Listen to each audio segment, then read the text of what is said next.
Welcome to April. As spring creeps slowly forwards, in spite of the ongoing deluges and cold winds, we see the ground increasingly covered by green, which makes the wonderful peeling bark of Bachelor heritage stand out ever more in contrast. And of course the emerging horsetails are becoming more and more evident as we continue to pull as many as possible out each day. The Himalayan birches surrounded by wild garlic and bluebells and many self-sown ferns too. The beautiful comfreys or symphytum, a cousin of borage and forget-me-nots, are also coming into flower now. They are bee and other pollinators' favourites and so useful for comfrey tea for strengthening bones and for activating the compost heap and fertilising the tomatoes. The purple is a taller variety jostling for space with some docks, ferns and campions. And up near the house in a shady corner we have a shorter but equally beautiful blue variety. Added to the compost heap they heat it up and to add more nitrogen, potassium and phosphorus than most fertilisers manage. Buds are bursting out all over with the emergence of the leaves on the various dogwood stems, some of which will be coppiced, but some allowed to grow to strengthen the plants. Here midwinter fire is coming out into pale yellowish green leaf bud, those behind it not so advanced yet. Our older tree stump is slowly being colonised by a wild honeysuckle and a sweet, small-leaved, variegated ivy, which is usually used for pot ornamentation. But here I decide to let it grow further and increase the various shades of evergreen in the woodland. Behind it is one of our many wood piles to encourage our rare beetles into the place and give them the safe habitat they all need.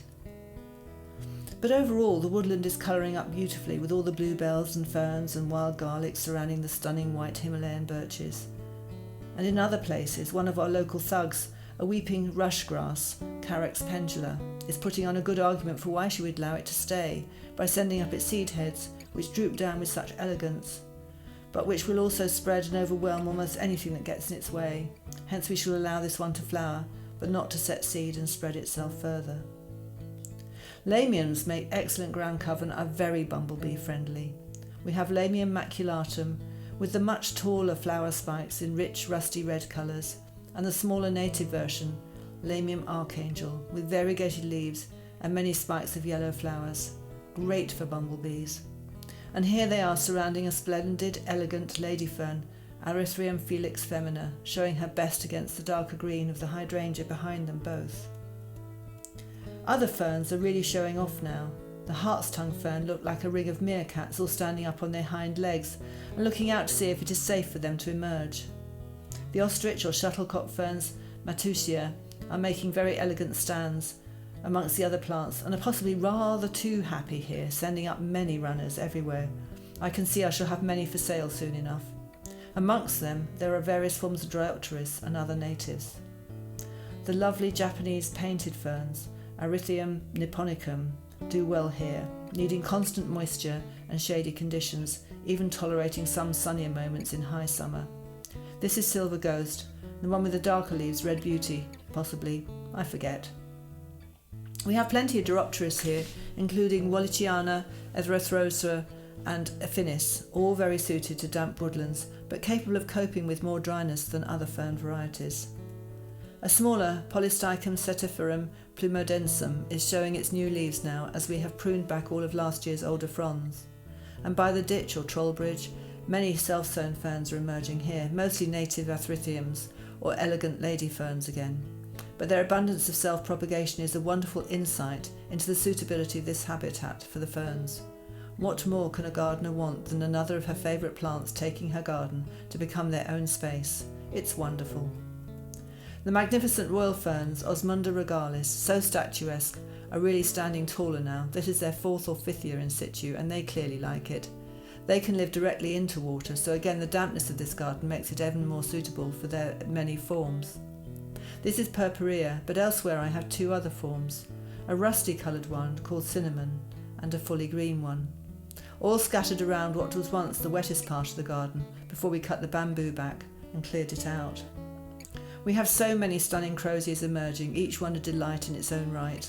The lovely bright, almost orange emerging fronds of Dryopteris, golden brilliance, and Polystechum polypleplarum. Sorry, I have difficulty saying these names too. The maples are all coming into leaf now. The two backing our pond are Burgundy Acer palmatum dissectum and Acer orange dream. A close-up shows the finely cut foliage, giving it the name dissectum. And orange dream on the other side of the pond has more normal palmate leaves. A green Acer palmatum dissectum lives happily deeper into the woodland garden, surrounded by hellebores and other ferns and ajugas. Nearby we have Acer aureum, an almost fan-shaped leaf, in lovely bright lime green, becoming a good sturdy mid-story tree now. It came with us at a few years old, but constrained by a pot. Yet let loose in this setting, it has more than doubled in size and is becoming quite magnificent. The taller green palmatum, with me in the background, was a tiny tree when planted only 5 years ago, but it's thriving in the partial shade and moist woodland setting. Other acers, a lovely pink that David chose one year for his birthday, called Pink Passion, and a lovely green variegated much loved one whose name escapes me. It was a gift from my godmother Pat many years ago, also for my birthday. Elsewhere in the woodland are the two redbuds or Cercis canadensis, whose bright pink pea flowers come right off the stems and branches, and whose leaves unfurl into beautiful heart-shaped leaves. One variety is green and another is deep purple, also called forest pansy. The apple blossom is out now and promising a good crop of apples if they can get pollinated amidst all this crazy weather, but this also attracts the insects in. And in the front garden our little teucrium hedge is already in flower, having been clipped back, and will flower now for the next 9 months. It is always covered in bumblebees and other pollinators. If I want to go and see who is about bee-wise, I go to this hedge first to check out its visitors. The most fragrant plant in the garden at the moment, filling it with sweet honey fragrance, is Euphorbia mellifera, a lovely mounding dome with tiny rusty-coloured flowers which exude such sweetness. Here it forms part of a hedge with a variegated holly and a range of other shrubs and trees. Elsewhere, leaves are making their entrance into the show with the vast arrays of foliage. Here we have several varieties of Persicaria dotted around the place: Purple Fantasy, Painter's Palette, Red Dragon, and one I call Dusky Dragon since it slightly differs from the red dragon I have elsewhere. Here we have finely cut aconitum and filigree astilbe leaves emerging, such delicate forms, with other leaves around them, red campion hosta and some older hellebore leaves, and a general backdrop of textures in shades of green. It is too easy to overlook the amazing qualities of foliage, and I have learned to appreciate it as much as flower form over the years. Look at the stunning marbling on Arum italicum, a hardy semi-native plant which does especially well here, and seeds itself around happily so that sometimes I need to dig some out and put them elsewhere, but it makes excellent ground cover. Epimedium have heart-shaped, delicately mottled and shaded leaves and dainty hanging blooms underneath them.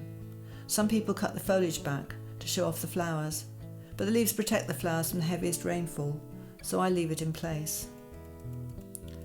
Brunnera Jack Frost has lovely frosted white leaves with dainty blue flowers, rather like forget-me-nots, but not as invasive like forget-me-nots can become. This does well in the drier, shady areas in the upper parts of the garden, underneath the large red camellia.